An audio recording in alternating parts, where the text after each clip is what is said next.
Once upon a time, there was a little girl who wore a red riding cloak whenever she went out. So everyone called her Little Red Riding Hood. One morning, Little Red Riding Hood asked her mother if she could go to visit her grandmother who lived in a village near the woods. "That's a great idea," her mother said. "But please be careful. Do not speak to strangers. Do not take shortcuts. Come back before it gets dark." Little Red Riding Hood listened to her mother and promised that she will be careful. Together, they packed a nice basket for Little Red Riding Hood to take to her grandmother. When the basket was ready, the little girl put on her red cloak and kissed her mother goodbye. "Remember, go straight to Grandma's house," her mother cautioned. "Do not talk to strangers. Do not take shortcuts. The woods are dangerous." "Don't worry, Mommy," said Little Red Riding Hood. "I'll be careful." But when Little Red Riding Hood noticed some lovely flowers in the woods, she picked a few and watched the butterflies for a while. She was enjoying the flowers and butterflies so much that she forgot to watch the time. "Oh dear, I'm gonna be late." I know a way that can get to Grandma's house in a shorter time." Taking the shortcut, Little Red Riding Hood walked as fast as she could, that she didn't notice a dark shadow approaching out of the forest behind her. Suddenly, the wolf appeared beside her.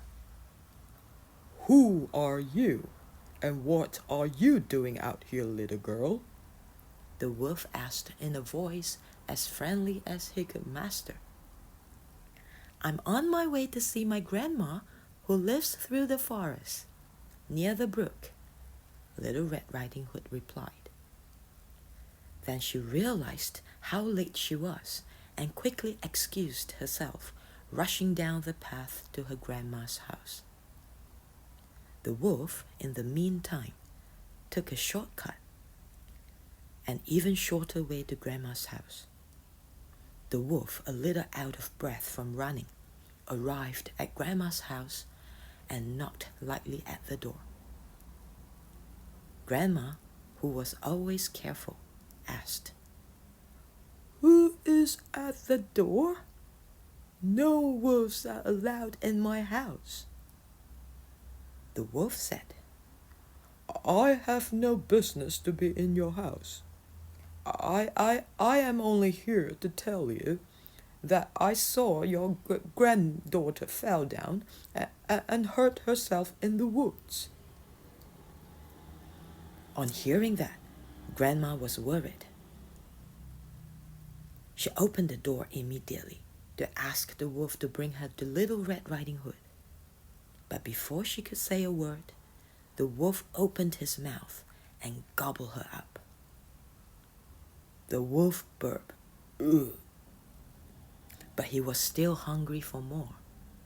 He then poked through Grandmother's wardrobe to find a nightgown and hat to disguise himself as Grandmother. A few minutes later, Little Red Riding Hood knocked on the door. The wolf jumped into bed and pulled the covers over his nose. Who is that?" He called in a crackly voice. "It's me, Little Red Riding Hood." Please come in, my dear," said the wolf, still disguising as Grandma.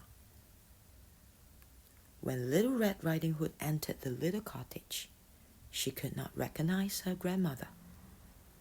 "Grandmother, your voice sounds so odd. Is something the matter?" she asked. Oh, I just have a cold,"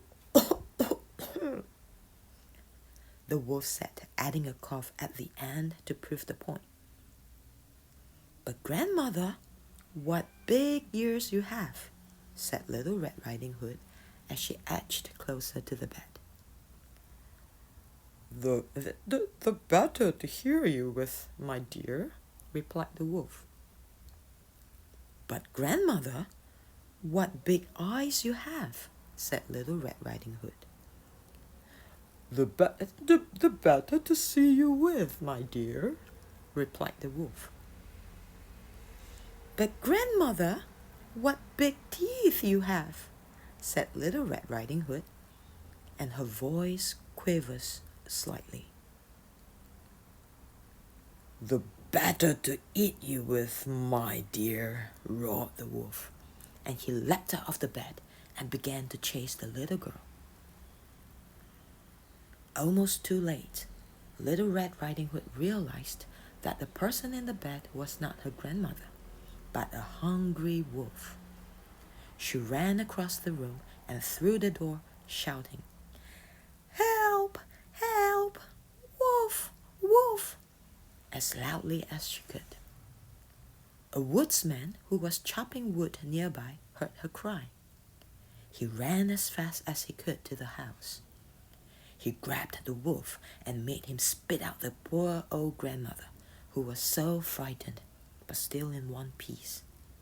He then threw the wolf back into the woods and asked him never to come back again. "Oh, Grandma, I was so scared that I will not see you again," sobbed Little Red Riding Hood. I promise I'll never speak to strangers or take shortcuts again." Later, back at home, Mommy heard about the incident. She asked, "Little Red Riding Hood, this is an important lesson to learn and remember. Have you not been playful and forget what you had promised me? This will not have happened. One careless behavior could have led to a grave mistake. Now, tomorrow, we should thank the kind woodsman and apologize for the inconvenience you have caused." From that day onwards, Little Red Riding Hood never ever break her promises again.